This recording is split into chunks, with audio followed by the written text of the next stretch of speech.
দিয়েছেন যখন ভূমিকম্প হয় সেই দোয়াগুলো আমার সাথে করেন।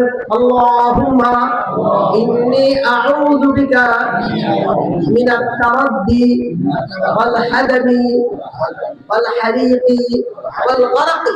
হে আল্লাহ, আমি তোমার কাছে পানা দিচ্ছি উপর থেকে ধস থেকে, ওয়াল হাদাম এই ভূমিধস থেকে, ভূমিকম্প থেকে, ওয়াল গরিক ডুবে যাওয়া থেকে, ওয়াল হারিক আগুনের থেকে, আগুন থেকে, ওয়াল গরক ডুবে থেকে। এই দোয়াগুলো আমাদের করতে হবে।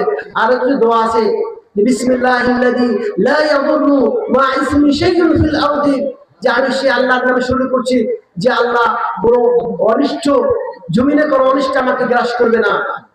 আউযু বিকালিমাতিল্লাহি তাম্মাতি মিন শাররি মা খালাক, আমি পানা চাচ্ছি যে জগতে অনিষ্ট থেকে। এই দোয়াগুলো করতে হবে এবং গুনাহগুলো ছাড়তে হবে।